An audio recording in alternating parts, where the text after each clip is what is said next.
धृतराष्ट्र अंधे ही क्यों जन्मे और पांडु का रंग पीला क्यों था? विदुर जी किसके पुत्र थे? धृतराष्ट्र में कितने हाथियों का बल था? धृतराष्ट्र, पांडु और विदुर के जन्म की कथा। आइए अब प्रारंभ करते हैं।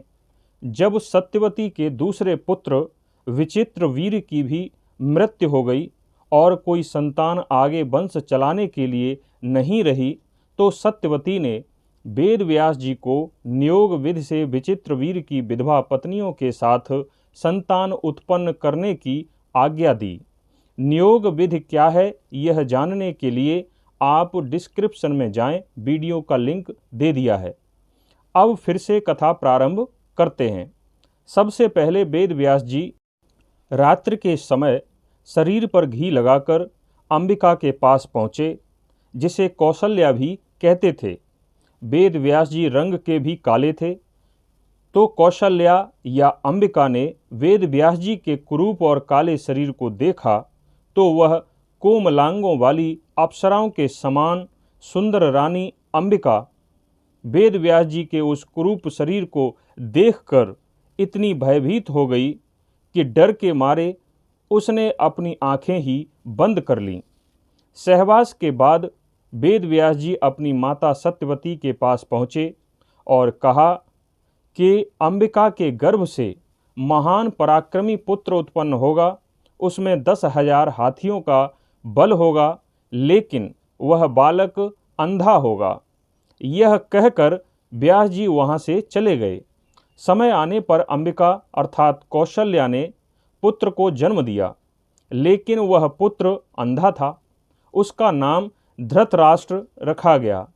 हस्तिनापुर का राजा अंधा हो यह तो ठीक नहीं। इसी बात से दुखी सत्यवती ने व्यास जी को फिर बुलाया और इस बार विचित्रवीर्य की दूसरी पत्नी अंबालिका के साथ संतान उत्पन्न करने के लिए प्रार्थना की। व्यास जी माता सत्यवती की आज्ञा का पालन करते हुए उसी नियोग विधि से अपने शरीर पर घी लगाकर शरीर कुरूप बनाकर आधी रात्र के समय अंबालिका के पास पहुँचे। अंबालिका भी व्यास जी को देखकर इतनी डर गई कि भय से पीली पड़ गई। उसका चेहरा भी पीला पड़ गया।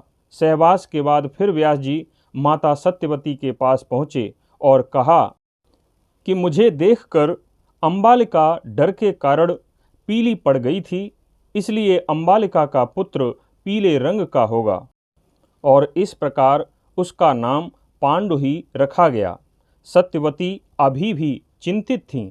वे दोनों बालकों में कोई न कोई शारीरिक दोष देखकर बहुत दुखी थीं और तीसरी बार फिर से व्यास जी को एक दोष रहित पुत्र उत्पन्न करने की आज्ञा दी।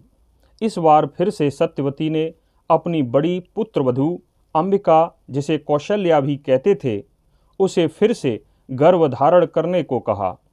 पहले तो उसने मना कर दिया, लेकिन सत्यवती ने जब उसे राज्य के हित को समझाते हुए आग्रह किया तो वह सत्यवती के सामने तो तैयार हो गई, लेकिन उसने एक योजना बनाई। उसकी एक दासी थी, वह भी बहुत सुंदर थी। उसे अपने शयन कक्ष में अपने वस्त्र और आभूषण पहनाकर भेज दिया। जब मध्य रात्रि में काले कलूटे और शरीर पर घी चुपड़े हुए वेद व्यास जी आए तो उस दासी ने प्रसन्न मुद्रा में उनका स्वागत किया। वह दासी बिल्कुल भी नहीं डरी।